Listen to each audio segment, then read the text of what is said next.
There are thousands of people groups that have never heard the gospel.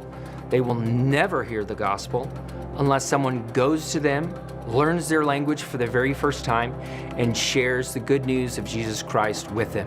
Hey Valley, we're the Rimsteads. My name's David, this is my wife Emily. We have a son, Calvin, daughter Louise, and our brand newborn Elizabeth Joy.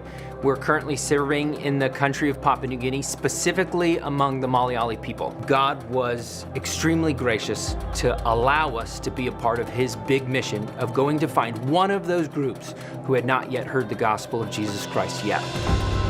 In the fall of 2015, my husband Dave, along with our coworkers, heard about the Malayali people and that they had been asking for missionaries for over 7 years. Their language is oral only. It's never been written down. The Malayali people do not know how to read and write. They've never held a pencil before. We wanted to translate God's word into their language. After making that initial contact with the Malayali people, we cut a place so a helicopter could land, and we started to cut down the trees in order to build our houses in order to live long-term among the Malayali people. We actually had some teams from Valley come out and help us build those houses. Our houses more than likely are standing today because of faithful guys coming out from Valley and helping us build those houses. After the construction of our houses were built, we began to learn their language. So we'd walk out and we'd hear them say, Nguebe, Nguebe ne, Nguebe.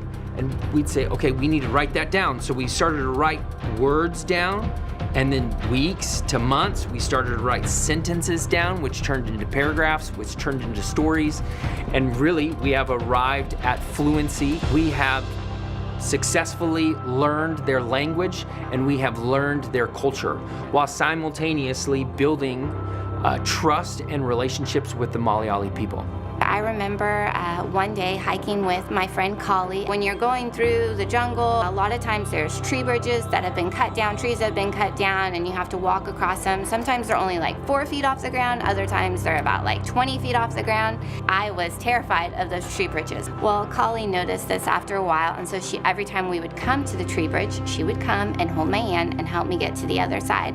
This was months of Kali holding my hand, helping me walk to the other side, helping me through her garden, helping me learn language. And one day, as we were walking across the other side, I got super emotional, and we get to the other side, and Kali says, Emily, why are you crying?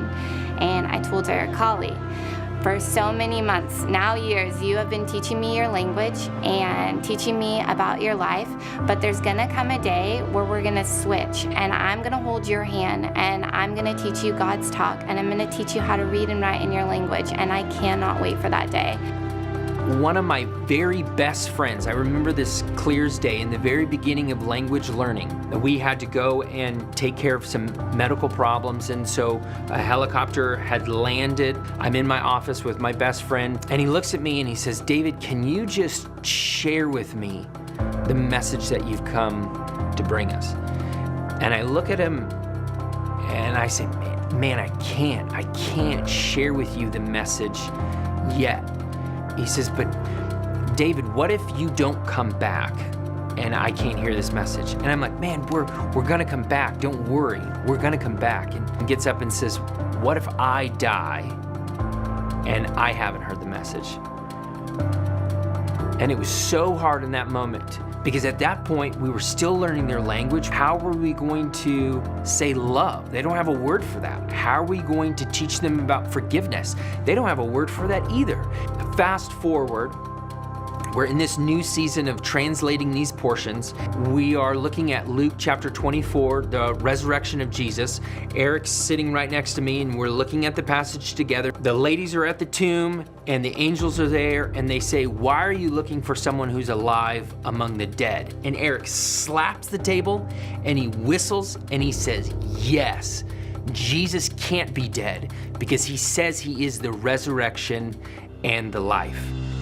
Well, we have gone and we have learned the language of the Malayali people. And you guys, this next season, this year, we are about to share the good news of Jesus Christ with the Malayali people for the very first time. You guys have been with us from day one. From back in 2015 when we set off to Papua New Guinea, you guys have been praying with us, encouraging us, supporting us in huge ways. This year is a big year for the Malayali people. This is the year that we will be able to present the gospel. We could not have done, we cannot do, and we will not be able to accomplish this work if it wasn't for you guys. We are so incredibly grateful for your guys' help in reaching the Malayali people with the gospel of Jesus Christ.